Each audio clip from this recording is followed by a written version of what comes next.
Pick a number. Looks like Steve wants to go out. He always wants to go out. 27 degrees, 816. T-Rex and TK go out for this initial forecast. We'll be back for you later, Steve. Got blue sky, sinking air. Looks like a pretty clean air mass, too, without the inversion because the wind kept on blowing last night. And the wind is the reason it's only 26 degrees here as opposed to a record low temperature, 13 degrees this morning in Nashua, New Hampshire. What was the old record? Somewhere around 15 or so in 2008, I'm thinking. So we have record cold. I think we talked about that about 3 weeks ago when we saw how cold it was going to be in Alaska, and says, watch out toward Thanksgiving. If that cold releases, it's coming our way. And sure enough, this morning we have record cold air from Mojave, California to Bar Harbor, Maine, and many states in between. This is a pretty unusual event. And once again, it's high amplitude flow. We had that record ridging from the Pacific Ocean into Alaska that dumped all the cold air into North America and actually made it across the equator, even into, not across the equator, across the Caribbean into northern South America, even challenged some record low temperatures this morning. Only one way to go from here. You know what that is? Up. Right. This is the heart of the cold. Mount Washington bottomed out at 10 below zero last night, or yesterday at about sunset around 5 o'clock, with the wind gusting to 90. So even though it's a high barometer, it's a deep, cold air mass. And for the rest of the week, we'll probably have the coldest air in the valleys as this high moves off to our south and then goes offshore. There's still another couple of cold fronts we're tracking, but I don't think they're going to penetrate too far south.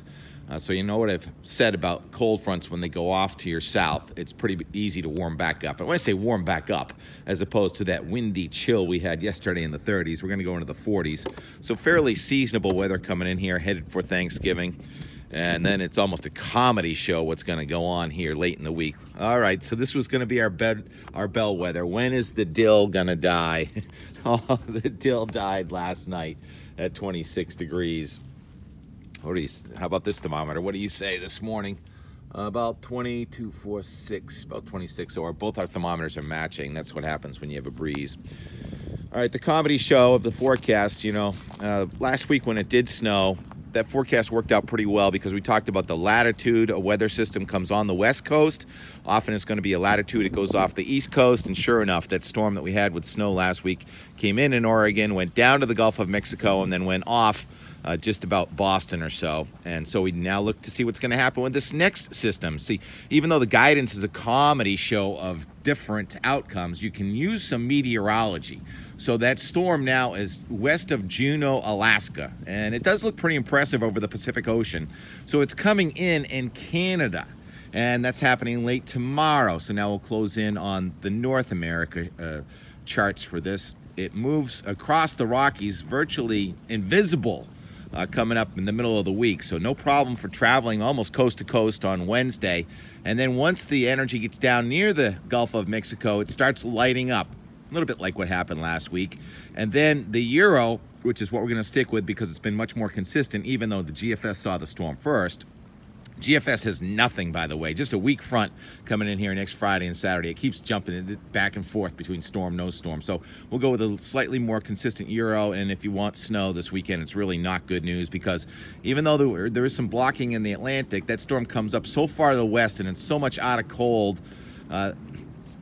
There's a slight chance that this front coming in Wednesday ahead of it with the high pressure in southeastern Canada can supply some more cold, but not enough to make this really a snowstorm. So confidence is really going down on the snow.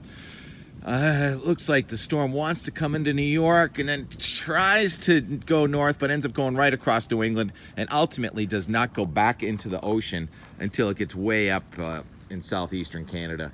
And that kind of a storm track, even though it may stay fairly chilly near the ground, is really a mostly rain storm. So for my ski friends, unhappy to report what was yesterday the Euro printing out close to 3 feet of snow at Mount Washington is now printing out about 5 inches, and it's only at Mount Washington. So confidence is growing that there is going to be a storm, and it's probably going to be a warmer storm coming in here later Friday into Saturday. And I'll show Sunapee. We've have Joe Knows, I think that's your handle on Twitter, wanted a forecast for skiing Sunapee Saturday. So here you go, Joe.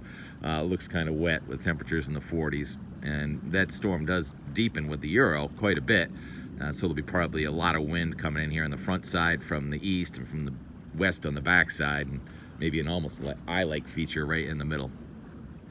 Anyhow, things are going to change again, but, you know, we're getting within 4 or 5 days, so you got to make the call. You can't just say, I don't know, GFS or Euro. I'm going to go 10 toward the Euro, and we'll watch the comedy show of the GFS also change over the next few days.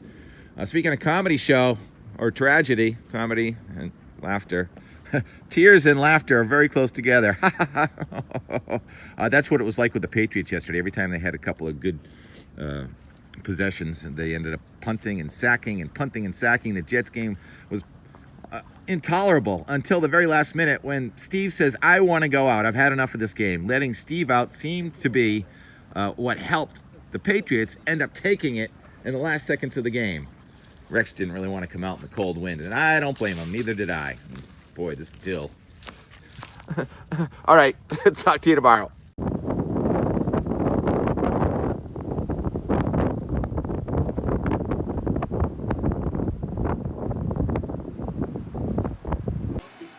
Three. Every time there is some momentum, Patriots get a couple of nice plays. Then there's a sack and a 3rd and 20. How about a sack here? Make it like the 11th of the game. Oh, almost an interception. Anyhow, it's indoor weather because it's so cold and windy, but this one doesn't care.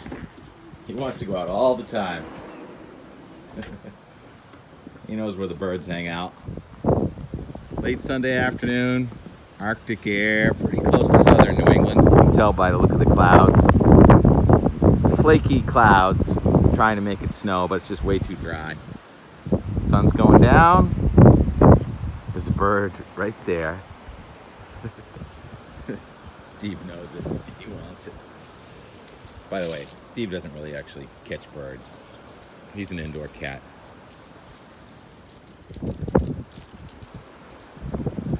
But he pretends to want. I just can't believe my eyes.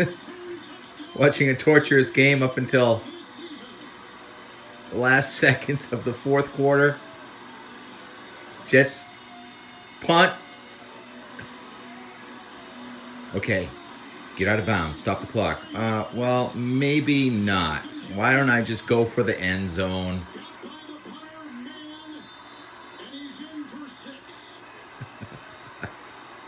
Unbelievable. The first touchdown of the game. Punt return.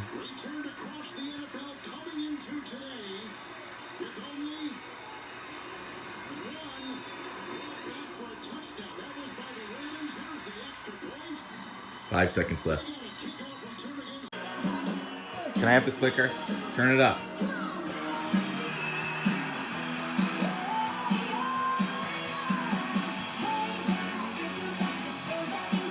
Remember when the open to Monday Night Football was good? They should take a lesson from Sunday Night Football.